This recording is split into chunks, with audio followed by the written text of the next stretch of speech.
শুভেচ্ছা। বাঙালিয়ানার প্রদোষের সংবাদে স্বাগত। শুরুতেই শুনে নিচ্ছি সংবাদ শিরোনাম। খোদ সরকারই বলছে ৮ দিন হাসপাতালে বিকল্প কোনো ভেন্টিলেশন ছিল না। ৬ শিশু মৃত্যুর ঘটনায় স্তব্ধ দেশ। উত্তরবঙ্গের ঈদ যাত্রার বটলনেক এখন যমুনা সেতু। ৪ লেনের মহাসড়কে গলার কাটা এখন ২ লেনের সেতু। বাংলাদেশে প্রবেশের জন্য পশ্চিমবঙ্গ সীমান্তে হাজারো মানুষ, উৎফুল্ল শুভেন্দু। এবার অন্যান্য সংবাদের সঙ্গে বিস্তারিত। রাজধানীর মগবাজারে ৮ দিন হাসপাতালে ৬ শিশুর মৃত্যুর ঘটনা তদন্তে ৩ সদস্যের একটি উচ্চ পর্যায়ের কমিটি গঠন করা হয়েছে বলে জানিয়েছেন স্বাস্থ্য অধিদপ্তরের মহাপরিচালক অধ্যাপক প্রভাত চন্দ্র বিশ্বাস। ৭২ ঘণ্টার মধ্যে কমিটি প্রতিবেদন দেবে বলেও জানান তিনি। হাসপাতালের পোস্ট ডেলিভারি ওয়ার্ড পরিদর্শনের অভিজ্ঞতা জানান স্বাস্থ্য অধিদপ্তরের মহাপরিচালক। তিনি বলেন, আজকে ভোরবেলায় এই কক্ষে এসি সংক্রান্ত জটিলতা অথবা অন্য যে কোনো কারণে এখানে একটি শ্বাসরুদ্ধকর পরিবেশের মতো পরিস্থিতি পাওয়া গেছে। আমরা দেখেছি এসিটি এমনভাবে ছিল যে এটি বন্ধ হয়ে গেলে সেখানে আর কোনো ভেন্টিলেশনের ব্যবস্থা ছিল না। এমন পরিস্থিতিতে এখানে চিকিৎসাধীন ৬টি শিশুকে আমরা হারিয়েছি।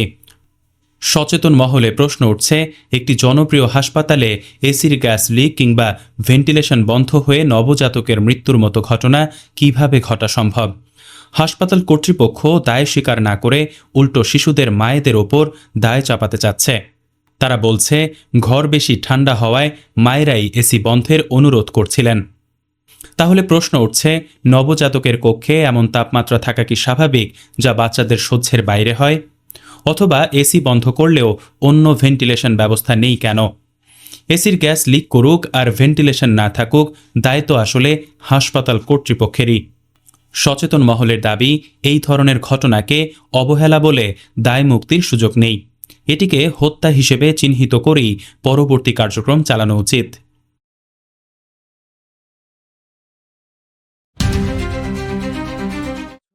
প্রতি বছর ঈদ যাত্রায় ভোগান্তি উত্তরবঙ্গের মানুষের জন্য অতি স্বাভাবিক ব্যাপারে পরিণত হয়েছে। প্রতি বছরই যমুনা সেতু থেকে শুরু করে যানজট এলঙ্গা হয়ে মির্জাপুর পর্যন্ত চলে যাচ্ছে। ঢাকা থেকে রংপুর বা দিনাজপুর যেতে যেখানে স্বাভাবিক সময়ে ৬ থেকে ৮ ঘন্টা লাগে, সেখানে ঈদের সময় লেগে যায় ২০ থেকে ৩০, কখনো বা ৪০ ঘন্টাও। ৫ দিন বা ৬ দিনের ঈদের ছুটির ২ দিনই চলে যাচ্ছে শুধু গন্তব্যে যেতেই। সরেজমিনে দেখা গেছে, অসুস্থ, বয়স্ক, নারী ও শিশুরা এই যানজটে মানবেতর পরিস্থিতিতে পড়ছেন। এই সময়ে অনেককেই দেখা যায় ট্রাকে ভ্রমণ করতে। রোদে পুড়ে বা বৃষ্টিতে ভিজেও যানজটে বসে থাকতে হচ্ছে তাদের। স্থানীয় পুলিশ, প্রশাসন এবং ভুক্তভোগীরা বলছেন, এর কারণ আসলে যমুনা বহুমুখী সেতু। এই সেতুর ২ প্রান্তের রাস্তা এখন সময়ের প্রয়োজনে ৪ লেন। অথচ ১৯৯৮ সালে উদ্বোধন হওয়া সেতুটি এখনও ২ লেনেরই থেকে গেছে। অদূর ভবিষ্যতে যা ৪ লেন হবে এমন সম্ভাবনাও দেখা যাচ্ছে না, যদিও সেতুর উপরের রেললাইন তুলে দিয়ে একে কিছুটা চওড়া করা হবে। যমুনা সেতুর পশ্চিম থানার ভারপ্রাপ্ত কর্মকর্তা মোহাম্মদ আমিরুল ইসলাম বলেন, ৪ লেন দিয়ে গাড়ি সেতুর দিকে এলেও সেতুর উপর গিয়ে তা ২ লেনে নেমে আসে। ফলে স্বাভাবিকভাবেই ধীর গতি তৈরি হয়। পরিস্থিতি নিয়ন্ত্রণে রাখতে কিছু সময় ঢাকামুখী লেনে যান চলাচল সীমিত করা হয়, যার প্রভাব ২ পাশেই পড়ে। এদিকে এই পরিস্থিতিতেও সেতুতে টোল নিতে হয়। অধিকাংশ গাড়ির অটোমোটেড টোল নেই। ফলশ্রুতিতে টোল দিতে গিয়ে যানবাহনের সারি আরও দীর্ঘতর হয়। এর ফলে এই সড়কে যমুনা সেতু বটলনেক হয়েই থাকছে।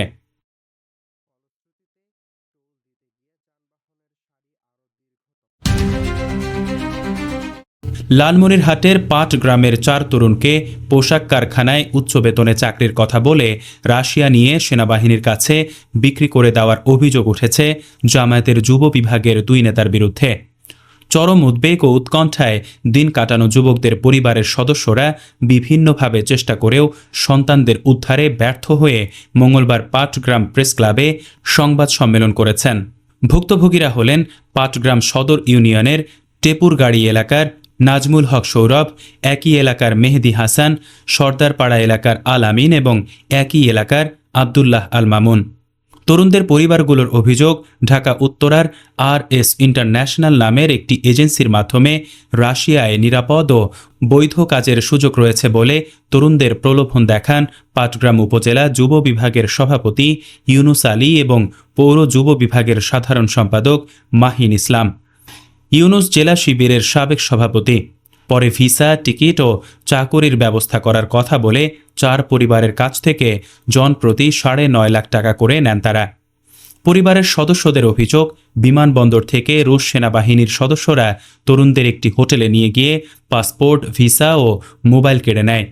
তখনই তরুণরা জানতে পারেন চাকরির পরিবর্তে তাদের রুশ সেনাবাহিনীর কাছে বিক্রি করে দেয়া হয়েছে। এরপর থেকেই পরিবারের সঙ্গে তাদের সরাসরি যোগাযোগ বিচ্ছিন্ন হয়ে যায়।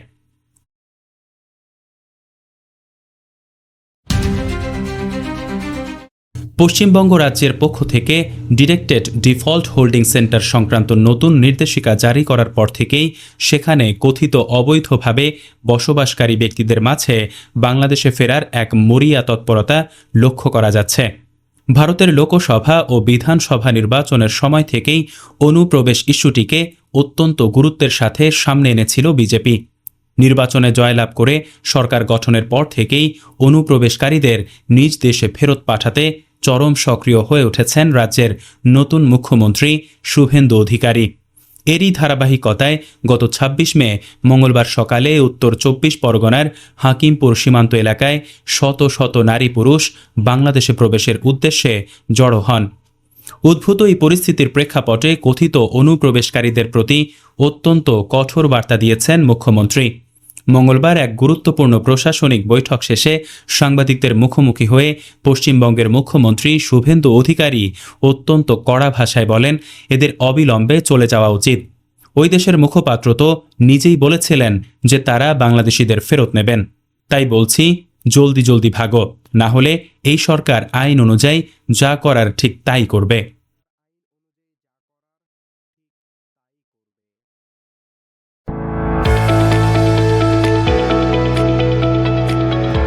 এবারে শুনে নিচ্ছি বাঙালিয়ানার বাণিজ্য সংবাদ।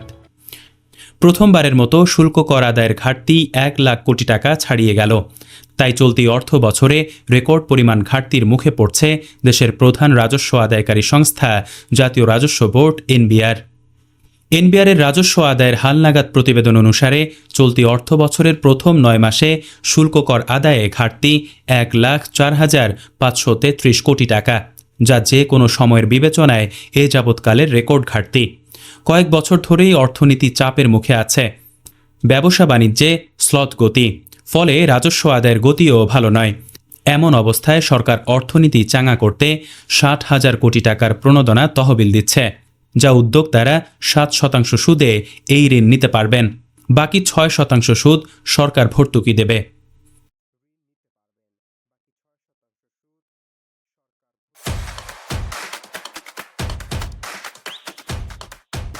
এবারে শুনে নিচ্ছি বাঙালিয়ানার ক্রীড়া সংবাদ। বিশ্বকাপ সামনে রেখে লিওনেল মেসির ফিটনেস এখন অন্যতম আলোচনার বিষয়। তবে আর্জেন্টিনা কোচ লিওনেল স্কালোনির দুশ্চিন্তা শুধু ইন্টার মায়ামি তারকাকে ঘিরেই নয়। চূড়ান্ত দল ঘোষণার আগে আরও কয়েকজন ফুটবলারের ফিটনেস নিয়েও ভাবতে হচ্ছে তাকে। হ্যামস্ট্রিং সমস্যায় ভুগলেও মেসির ষষ্ঠ বিশ্বকাপে খেলা নিয়ে শঙ্কা নেই। তবে মঙ্গলবার ডি স্পোর্টসকে দেয়া এক সাক্ষাৎকারে স্কালোনি জানান, আর্জেন্টিনা অধিনায়ক পুরোপুরি ফিট অবস্থায় বুয়েন্স আয়ার্সে দলের প্রস্তুতি ক্যাম্পে যোগ দিতে পারবেন না। আর্জেন্টিনা দলে চোটের সমস্যা আরও বড়।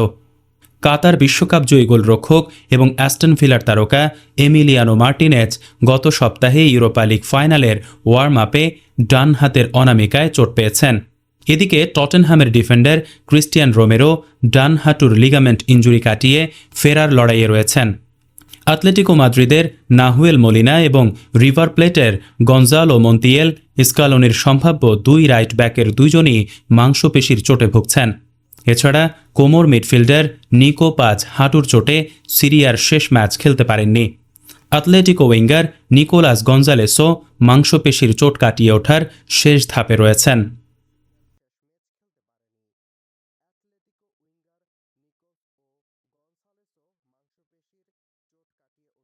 বাঙালিয়ানার প্রদোষের সংবাদ শেষ হল। ধন্যবাদ।